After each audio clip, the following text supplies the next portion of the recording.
সুপ্রিয় দর্শক আসসালামু আলাইকুম। আজকে আমরা রান্না করব ঘন দুধের পায়েস। এই যে পায়েসটাকে আমি রান্না করব এই জন্য দুধটাকে আরও 2 দিন ভালো করে জ্বালিয়ে একদম ঘন ঘন করে নিয়েছি। আর যদি ঘন একটু কমও হয় তাহলে একটু গুঁড়া দুধ মিশিয়ে দিলে হয়। এই যে আমার দুধটা কিন্তু যথেষ্ট ঘন হয়েছে, প্রায় 2 দিন ধরে আমি জ্বালিয়েছি দুধটাকে। তার সাথে একটু এলাচ আর দারচিনি অল্প একটু দিয়েছি। আর এই যে পোলাওর চালটা দুধটা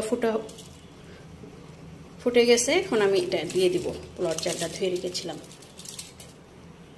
দেওয়ার সাথে সাথে একটু নেড়ে দিব। এবার নিবু নিবু জালে রেখে দিব। খুবই সহজ পায়েস রান্না আমার কাছে মনে হয়। এখন আর কিছু করব না, মাঝে মাঝে একটু নেড়ে দিব যাতে না লেগে যায়। চালটা ফুটা পর্যন্ত আমরা অপেক্ষা করব। যারা নতুন রাঁধুনি মেজারমেন্ট বোঝেন না, তারা একদম সুন্দর করে, যদি আপনি 1 লিটার দুধ নেন, এই হাতের মুঠের 1 মুঠ এভাবে চাল নেবেন, তাহলেই কিন্তু হয়ে যাবে পোলাওর চালটা। তা আমি যেহেতু এখানে 2 লিটার মতো দুধ আছে, আমি 2 মুঠ চাল দিয়ে দিয়েছি এর ভিতরে। নিবু নিবু জালে দেখেন আমার পায়েসটা হয়ে গেছে প্রায়। আমি এখন এর মধ্যে চিনি দিয়ে দিব।